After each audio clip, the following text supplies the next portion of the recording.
сейчас находимся на территории моего кирпичного завода, вернее, всего того, что осталось от кирпичного завода. Когда-то это было процветающее предприятие.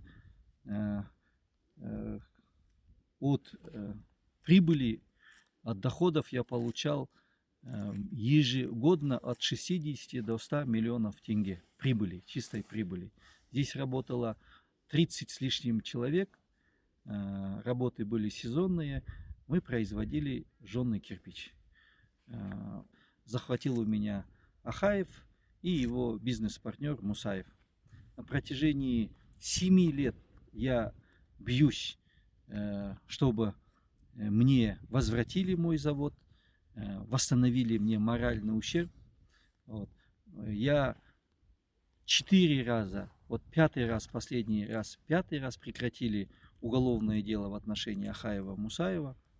В настоящее время я хочу восстановить справедливость, чтобы уголовное дело в отношении них было возбуждено, и чтобы они мне восстановили материальный ущерб. Все, что могли, оборудование, здания, сооружения, они все разобрали, вывезли, разворовали. Но вот в настоящее время вот вы видите то, что осталось от этого завода. Кірпіш зауытты сіз өзіңізге алдыңыз, кімнен сатып алдыңыз? Соны айтыңызшы маған. В 2016 году в связи с увеличением объема работ в Астане я этот кирпичный завод сдал в аренду на 5 лет предпринимателю из района Турар-Рыскулова Ахаеву Саиду Сейдахметовичу. Жаңа айтып отырсыз ғой, Ахаевқа сіз жалға бердім дедіңіз, иә? Жалға бердіңіз. Қанша уақытқа жалға бердіңіз сіз оны? Я ему дал в аренду на 5 лет. Сол 5 жылдың арасында ол кісі жаңағыда құжаттарын барлығын айтып отырсыз ғой, иә? Өзіне қалай аударып алды деген. Есть заключение нескольких независимых экспертиз, государственных экспертиз, подтверждающих о том, что вот договор купли-продажи, который имеется у него на руках, фальшивый. Регистрация в органах юстиции фальшивая. Значит, по этому делу, скажем так, проходит несколько лиц. Ну, на сегодняшний день вся доказательная база собрана, но мне все эти годы мешало восстановить торжество справедливости и все это довести до суда, то, что он является бизнес-партнером первого премьер-министра Республики Казахстан Терещенко Александра Сергеевича. Они вдвоем являются собственниками в Чуйском районе гидроэлектростанции на Тасуткельском водохранилище. В настоящее время, в связи с тем, что дело было возбуждено в 2017 году, в 2019 году было переквалифицировано на статью мошенничества, в связи с тем, что был риск конфискации их общего имущества, они переписали доли на своих детей. Ахаев на своего сына Магомеда, а Терещенко на свою дочь. Сол уақытта қаралмағаны, жаңа Терещенко вице-премьер болып тұрғаны кейін бәрі жылы жабылды ма сол кезде? Я уверен, что за всем этим стоит влиятельные люди, в том числе и стоял теперь уже Терещенко, потому что у них общий совместный бизнес. А по статье, по которой возбуждалось уголовное дело в отношении Ахаева и Мусаева, там должна была быть конфискация имущества. Ол кісінің атынан адамдар шықты деп. Осы жақында сізге телефон шалып, бір генерал телефон шалып, сол генерал туралы айтып бересіз ба? Аты жөні кім ол генералдың?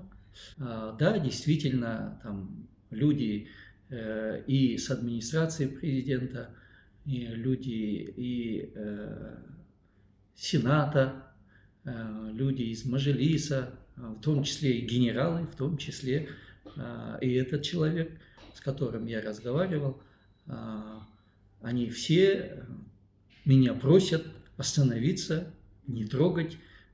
Кусетов Султан Турлинович. Ол кісі кім болып жұмыс істеген кезінде? Он возглавлял несколько департаментов в Министерстве внутренних дел.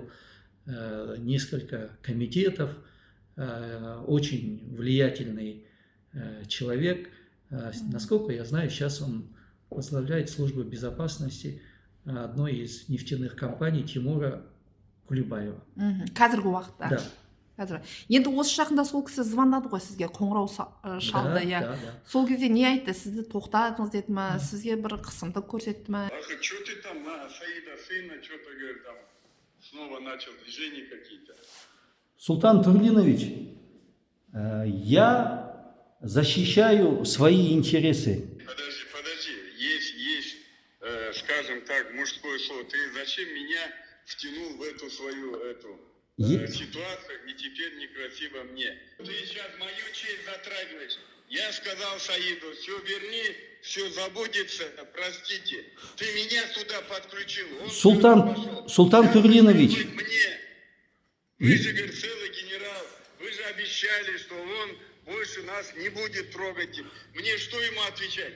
Теперь уже не вернет. Должен сейчас смотреть на вот этот вот беспредел. Его сын меня чуть не избил сейчас. Ты меня попросил, я тебе говорю. Я тебе ничего-то не должен был говорить. Руководителей правоохранительных органов и так далее. Сам факт того, что я с 2017 года не могу добиться возврата своего имущества, возврата того ущерба, который мне нанесен, подтверждает, что за этими людьми стоят очень влиятельные люди. Енді сол кезде енді Тимур Кулебаевтың атын жамылып, өзінің сол кісілер жаңа айтып отқан генерал өздерінің жұмыстарын осы Қазақстанда биліктерін әлі күнге дейін жүргізіп жатыр ғой енді.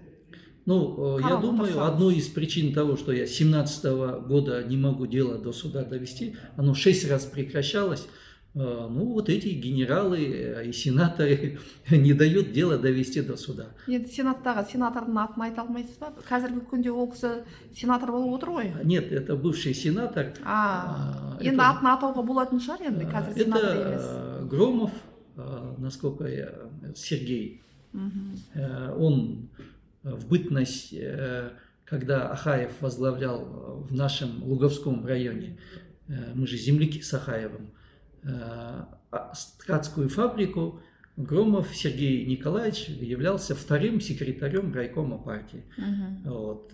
Он, ну, они тогда уже, весь район знает, что они дружили, и все прекрасно знают, везде это в открытых источниках есть, что покровителем его был Терещенко Сергей, Александр Сергеевич, который, ну, наверное, как крестный отец его, дал ему возможность сделать блестящую карьеру. Вот Громов возглавлял акимат Меркенского района, возглавлял ведомства целые, там был вице-министром министерств, сенатором и так далее. На сегодняшний день вот все то, что явно и очевидно вот в отношении, в данном случае, опытного хозяйства, ситуации с опытным хозяйством Меркенский и Жемшидеп на сегодняшний день застопорилось. Я знаю, что он выходил и на мажилисменов, выходил и на руководство Министерства сельского хозяйства с одной просьбой, ну, не трогать, вот в данном случае, Сауранбаева. То есть, когда я узнал, что все земли вот этого опытного хозяйства находятся в частной собственности Ахаева, я, ну, не мог, естественно, это простить ему. Как так? Значит, он, получается, захватил мой карьер, мой кирпичный завод, прилегающую территорию целого бывшего совхоза. Ну, это было очень огромное хозяйство.